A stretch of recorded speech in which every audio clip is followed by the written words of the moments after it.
let's look at what this means for our company, New Japan Pro Wrestling. But we So, do wish him all the best in his future endeavors. oh God, yes, God, yes. And we love Okada. Shark.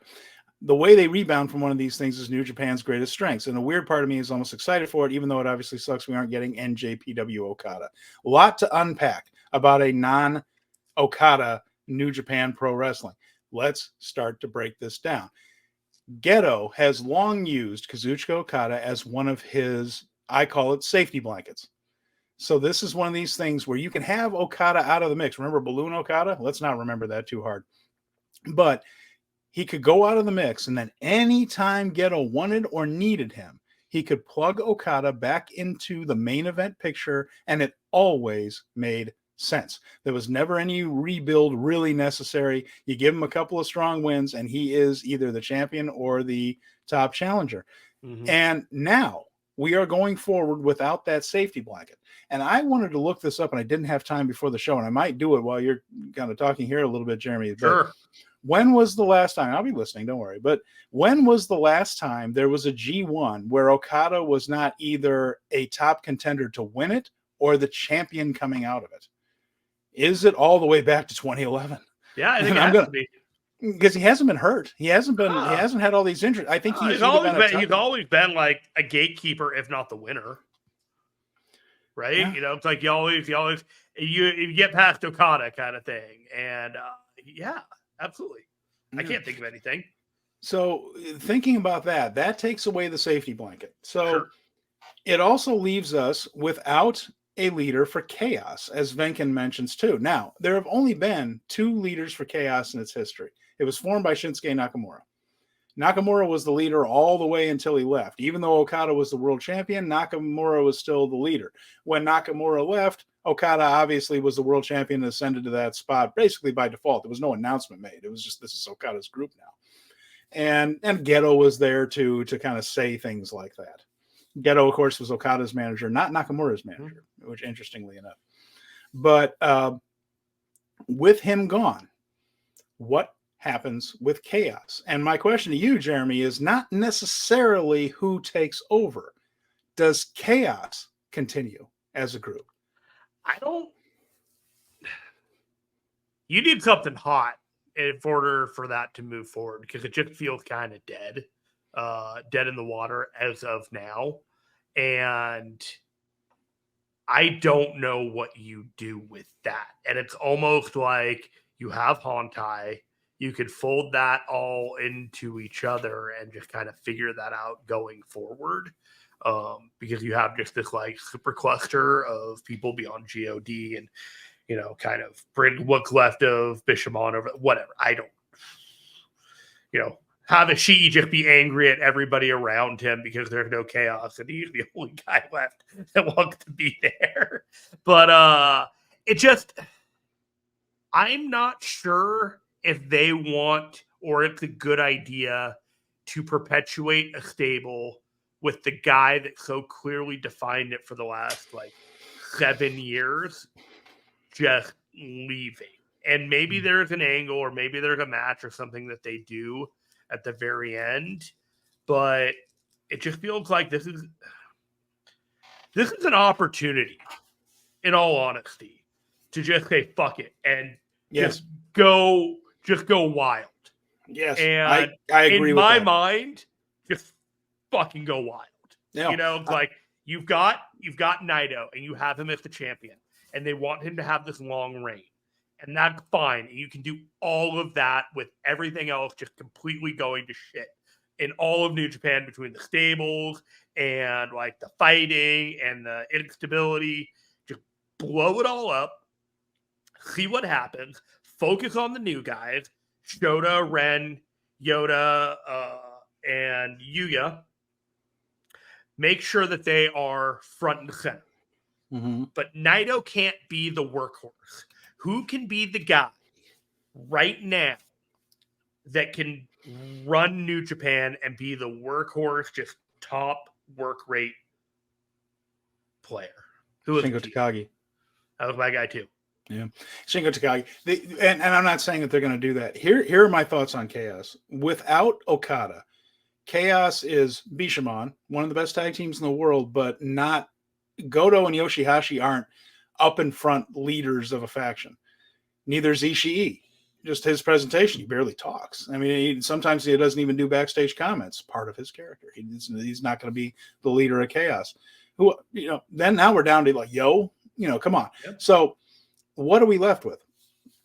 And I had a thought on that. If they wanted to keep the core of Chaos together, you would have to bring in someone else. And the only contenders I could think of are two, and hear me out on that. Here I'm really spitballing, right? But Shota Umino, who I thought was a guy that is probably going to take over Hantai from Tanahashi eventually. Because he's supposed to be the next Tanahashi anyway, right? Mm-hmm. And the other one I thought is they have a backlog in LIJ. If you really look at New Japan without Okada right now, 4 of the 5 or 6 most charismatic guys are all in LIJ.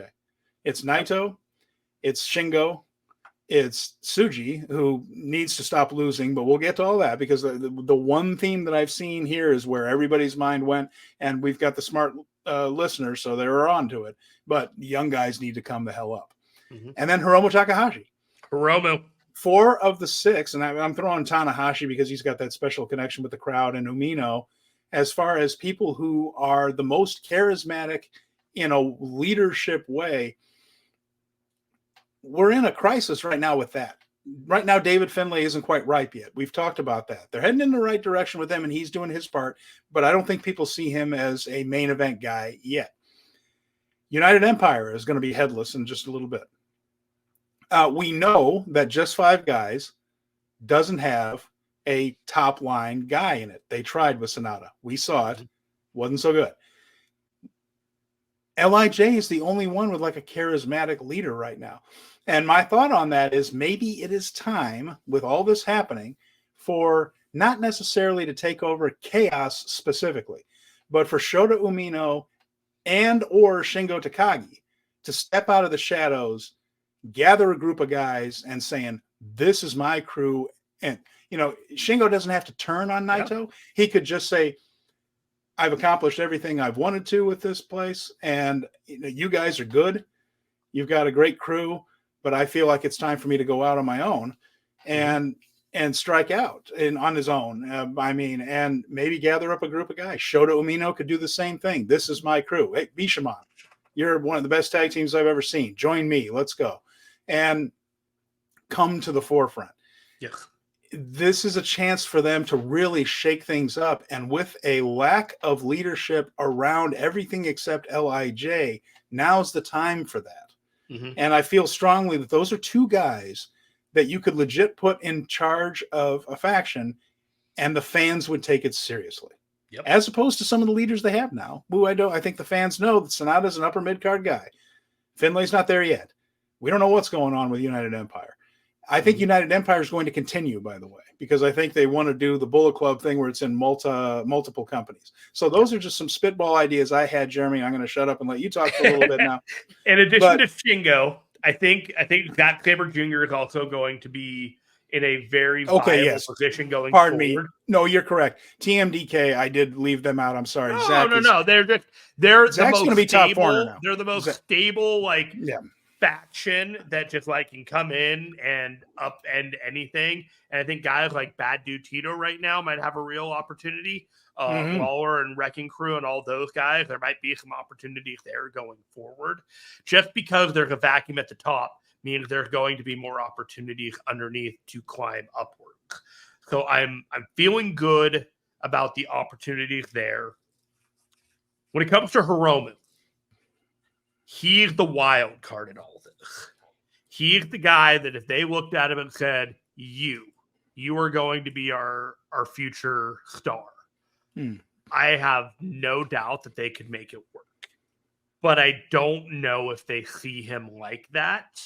I think they like him exactly where he's at, with a potential pivot to the never section to heavyweight. But the issue with Okada leaving now and not a year from now, and the setup that they did, if they needed just a little bit more time to bridge him leaving and to come up to the other guys in order for it to be organic. And so that bridge is gone, so they have to reroute a lot of things. And I don't know if Hiromu's a short-term guy. He's in a position to look very, very good going forward and to have a maybe Cinderella run in the New Japan Cup and then face Naito. Now that I think about it, I actually love it and I want that to happen. They might. I mean, they've always taken him seriously in the New Japan Cup. It's one of the few times they put a junior heavyweight over a heavyweight as Hiromu in the Cup. If you had Hiromu and Naito at Sakura Genesis, and then Naito and Mustafa Ali, and then and then Hiromu, Mustafa Ali, and then Naito and Moxley in Windy City, and then you just went from there with future plans.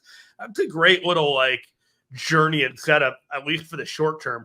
They're gonna need something soon to get people's interest. People are watching right now and very curious about what's happening now that he's leaving, and they want to know if there's going to be anything happening next. And I'm not necessarily sure they can wait on any hot angles until the New Japan Cup now. There's an iron hot kind of thing going on right